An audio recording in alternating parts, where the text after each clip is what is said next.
유튜브로 읽는 박정희 전기 1권 군인의 길 2장 영웅을 만드는 것은 훌륭한 어머니.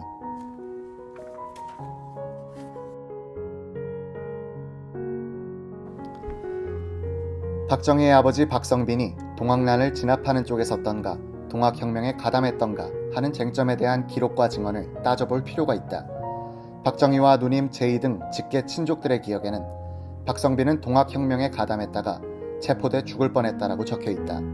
박정희의 증언을 많이 참고로 하여 쓰였던 김종신의 박정희 대통령 전기 어린이용에는 박성빈이 동학군의 지도자로 참여했고 체포됐다가 고종의 사면령으로 해서 살아났다고 되어 있다.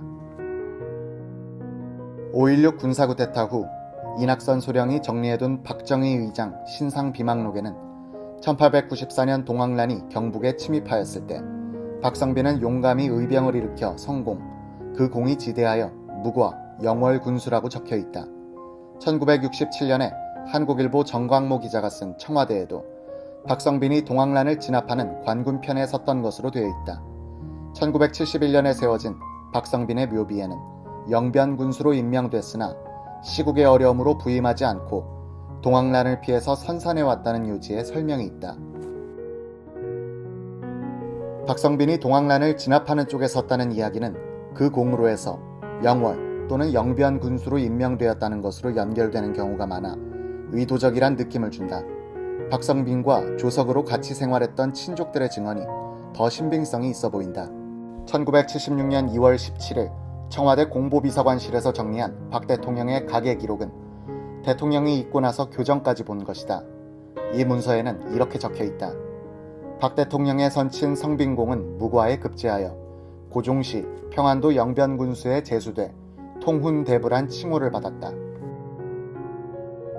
그러나 이조가 말기에 접어들면서 매관매직에 패풍이 생기고 관기가 문란해져 성빈공은 전임자가 자리를 내어주지 않아 중앙정부의 부임 명령만 기다리다가 끝내 고향인 경상도 성주에 머물고 말았다.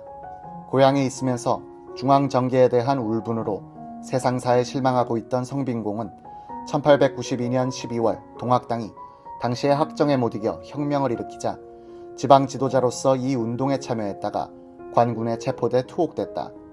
1893년 당시 정부는 국민들 사이에 팽배해 있던 불평불만을 무마하기 위해 대사령을 내렸다.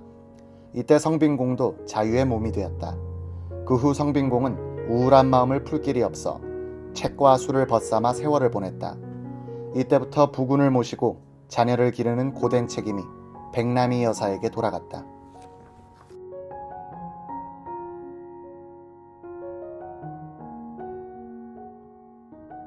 박정희가 1970년에 이미 자신의 자필수기에서 동학난을 동학혁명이라고 쓴 것은 학계의 일반적인 평가보다도 더 진보적인 역사관을 보여주는 것이다. 동학에 대한 평가가 높아지면서 박성빈이 동학군을 진압하는 편에 섰다는 기록도 사라진다. 실제로도 박성빈은 동학군에 가담했을 가능성이 더 높아 보인다. 지금 상모동 근방의 생중에 있는 박정희와 동년배인 노인들은 동학혁명이란 용어를 쓰지 않고 동학난이라고 한다. 박정희가 동학운동에 대하여 높은 평가를 가지고 있었던 것은 아버지가 거기에 가담했다는 것을 어릴 때부터 알고 자랐기 때문일 가능성이 높다. 박성빈은 그러면 정말 무과에 급제하고 영변 현감으로 임명됐던가? 여기에도 의문이 많다. 우선 기자가 국립중앙도서관 고문서실에서 찾아낸 고령 박씨세보 김희본 1919년 판에는 박정희의 조부인 박영규를 끝으로 하여 그의 세 아들인 성빈, 용빈, 일빈은 등재돼 있지 않다. 1871년에 태어난 박성빈이 무과에 급제할 수 있었던 기간은 가보경장으로 과거제도가 폐지된 1894년까지다. 그가 무과에 급제했다면 한 세대 이후에 만든 족보에 그 사실이 기록돼 있지 않을 가능성은 퍽 낮다고 봐야 할 것이다. 박정희가 죽은 뒤에 만들어진 최근의 고령박씨 족보에는 28세손 박성빈에 대해서 자화익무과 통훈대부 영변군수라고 적혀있다. 통훈대부는 당화관 정삼품의 문관 품계다. 박정희의 기억에 따르면 선치는 무과에 급제하여 효력부위라는 계급을 받았다. 이 품계는 서반, 즉 무관의 말단인 종구품이다. 그런데 선친이 임명되었다는 현감은 동반, 즉 문관의 종육품 자리다. 더구나 영변현감은 조선조의 최고 법전인 경국대전에 정삼품이 부임하는 자리라고 명시돼 있다. 조선시대의 무과급제자 명단을 기록한 무과박목에도 박성빈의 이름은 없다. 물론 이 문서는 결락이 없는 온전한 것이 아니므로 결정적인 반증이 될 수는 없다. 박성빈이 영변현감으로 임명되었다는 주장은 신빙성이 없다. 무과에 급제했을 가능성은 있으나 그 가능성도 낮은 것으로 파악된다. 조선조 시대의 무과 시험 과목은 궁술, 기창, 격구 등 무예와 경서 및 병서 등 학술이었다. 시험은 초시, 복시, 전시의 3중 관문을 통과해야 했다. 초시는 지방에서 치러졌다. 어쩌면 박성빈은 초시에서는 합격됐으나 서울에서 치는 복시에서 탈락했을지도 모른다. 둘째 딸 제이가 말한 벼슬 하시겠다고 서울에 자주 올라가시다가 가산을 탕진했다는 것이 복시를 보기 위한 서울행을 가리키는 것이 아닌가 하는 추측은 가능하다. 박성빈은 상모리에서는 박선달이라고 불렸다. 선달은 원래는 문무과에 급제하고도 벼슬을 얻지 못한 사람을 일컫는 말이었다. 특히 무과 급제자는 벼슬을 얻지 못하는 경우가 많았으므로 선달이 주로 그런 뜻으로 쓰이기도 했다. 무과 초시에만 합격하고 본 시험에서는 낙방한 사람에게도 선달이라는 호칭을 붙여줬다. 과거 제도의 엄격성을 잃게 되는 조선조 말기에 가면 요사이 박식한 사람한테 붙이는 애칭으로서의 박사처럼 씩씩하게 생긴 사람에게 선달을 붙여줬다. 박성빈에게 선달이란 호칭이 붙었다는 것은 그가 무과의 1차 시험에는 합격했을 가능성이 있지만 급제했을 것 같지는 않다는 판단을 내리게 만든다. 고령 박씨는 모든 박씨와 마찬가지로 신라의 초대왕 박혁거세를 시조로 하고 있다. 박씨의 여러 분파 중 고령 박씨는 박혁거세의 29세 손이며 신라 54대 왕인 경명왕의 둘째 아들 언성을 제1세로 치는 본관이다. 청와대 공보비서관실의 박 대통령 가계문서는 대통령과의 중흥조는 2조 중엽의 숙동, 직각공으로서 대통령은 그의 16세 손이다고 했다. 직강은 성균관에서 유생들을 교육하던 일종의 주임교수와 같은 직책이었다. 고령 박씨로서 유명한 사람은 조선조 민중들의 영웅 어사 박문수였다.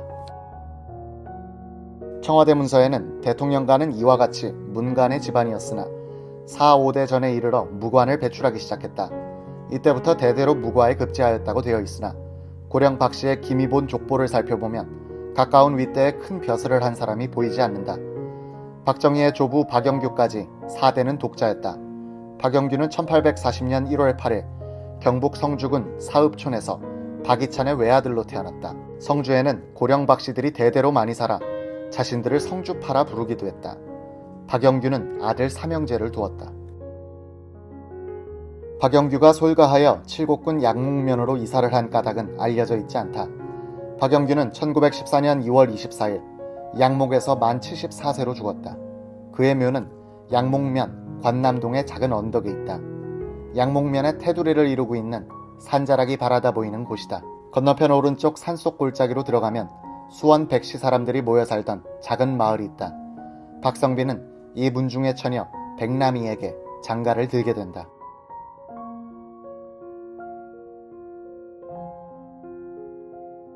경북 성주군에서 칠곡군 양목면으로 옮겨와 살던 박정희의 조부 박영규는 장남 박성빈을 이웃마을 수원 백시 문중의 처녀 백남이에게 장가를 보낸다.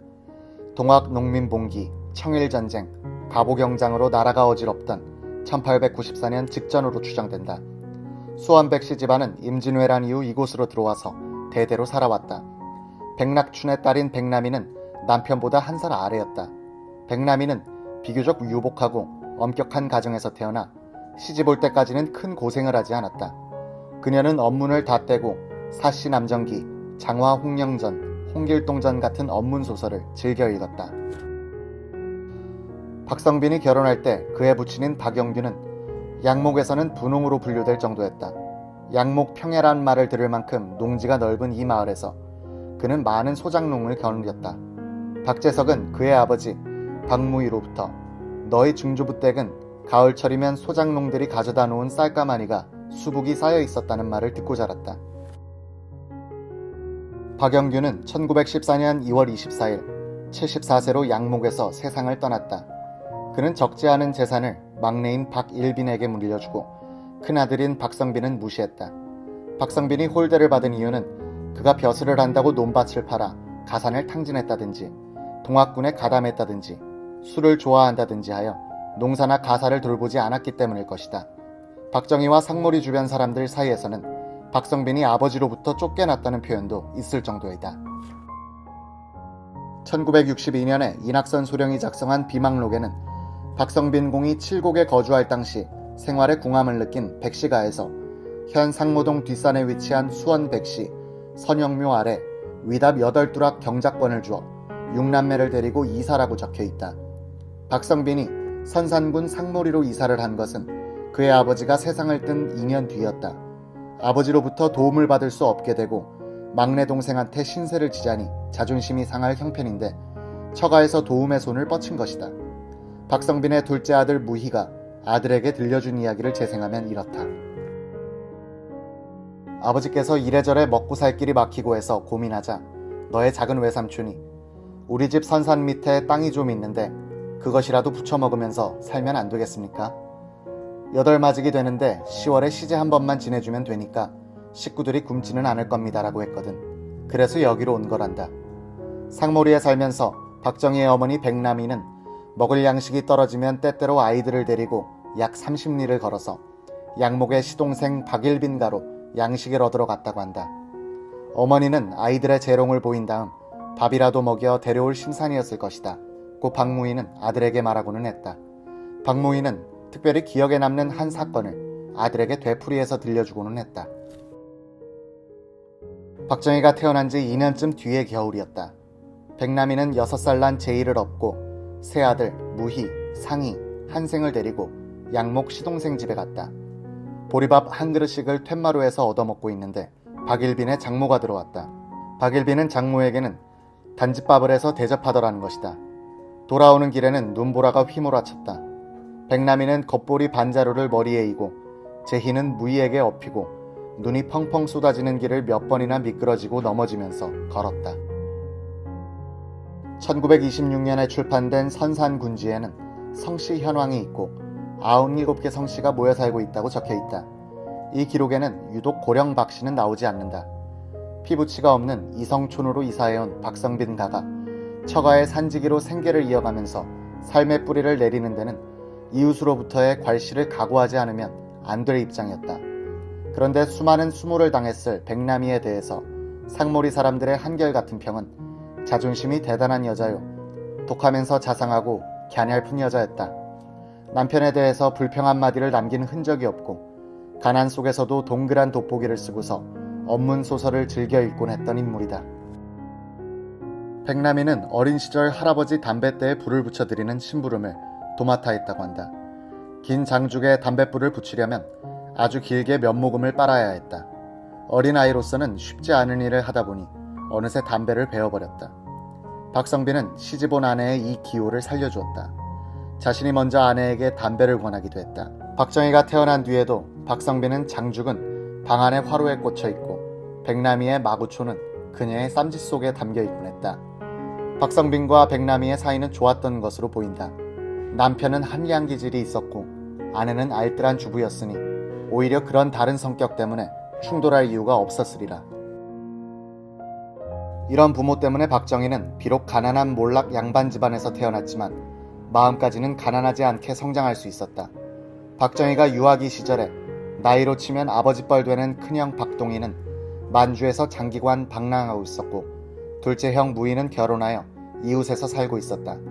그 아래 큰 누님은 시집가서 딸을 낳고는 가끔 와서 젖이 안 나오는 어머니를 대신해서 막내 동생 정희에게 젖꼭지를 물려주고 있었다. 셋째 형 박상희, 넷째 형 박한생, 작은 누님 박재희 모두 정희를 귀여워해줬다. 부모와 형제들로부터 사랑과 귀여움을 듬뿍 받고 자란 것이 박정희였다. 유아기의 이런 환경은 건전한 인격의 바탕을 형성하는 데 있어서 결정적인 요인이 된다.